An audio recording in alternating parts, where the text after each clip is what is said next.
Hi, John Clorty for AGI. This month we're going to talk about gun fit. It's probably one of the most overlooked parts of buying a shotgun and using a shotgun that can be imagined. It's intensely important that your gun fit you. I know a lot of people who have had quote eye dominance problems. What it really turned out to be was a gun fit issue. A gun is cut in a certain fashion to fit your body in a certain way. Your face belongs up here. Your cheekbone should be somewhere in this area, inch to an inch and a half behind the front of the comb. Okay? If you get too far behind that, your eye drops down lower, and if you watch what my eye does from where it's in a proper position, you'll notice its position versus the barrel gets lower. So my right eye is now trying to look through the back of the receiver. When that doesn't work, when I can't see through my right eye, my left eye takes over and I'm looking at the side of the gun. That looks, for the average guy, like, oh, I have a dominance problem. It really wasn't dominance at all. It was gun fit. The eye got down below the comb, or below the back of the receiver, too low on the comb, and all of a sudden you can't see. Left eye takes over, you got a problem. So when you go out to buy a gun, it's not important to look at the cosmetics and that sort of thing. You should pay much more attention to fit, how the gun fits you. You should be able to put the gun to shoulder the same exact way every single time you mount the gun. And you should be able to do it with your eyes closed. In fact, that's a good way when you're at a place that you're going to buy a gun from. Get it out of the rack, get yourself comfortable, get yourself your good grip like we talked about last month. Close your eyes, put it to shoulder with your eyes closed, and then open them and see what you see. If your eye's down low, you know you have a comb fit issue. If you're looking down on the ramp and getting a big figure 8 position, you know you got a comb fit problem. Also, the length of pull, that's the distance from the trigger to the back of the gun, can have an effect on your shooting. And how far away from your body it gets can also affect your lead hand.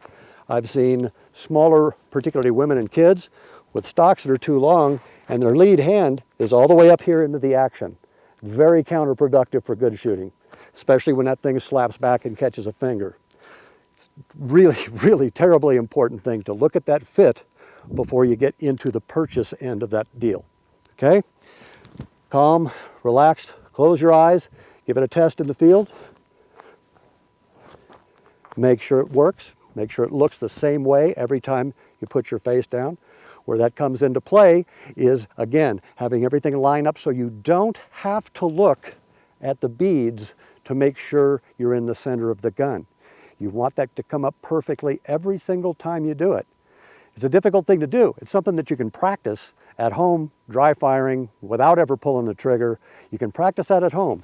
Good, clean gun mount. And seeing the same picture every time, bringing the head to the gun like we talked about last week.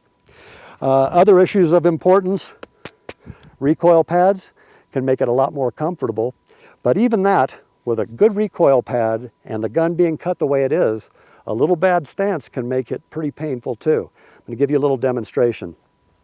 A lot of people, when they put a shotgun up to their shoulder, first thing they want to do is lean back. Now, if you look at what part of the gun is in contact with my shoulder, you'll see it's just the bottom half, bottom little bit of that stock. And I bring it up, and what's that shaped like? Like an arrowhead. And when that gun recoils, it's going to hurt. Because the gun is cut to fit you up here. Now, when the gun goes off, all that recoil pressure is distributed evenly over the entire buttstock, makes it a lot more comfortable to shoot. Another thing in terms of length, I can't tell you how many guys I see lift up their arm and go, look at those bruises in the middle of their bicep. A lot of times that's a gun fit problem too. Gun too long to fit in there, it ends up out on the bicep, recoil kicks. It's not made to go there, it's made to be up in here. That's where the pad is. Nice and clean, up inside, keep it out of that. Now I know you're thinking, how am I ever going to find this stuff out?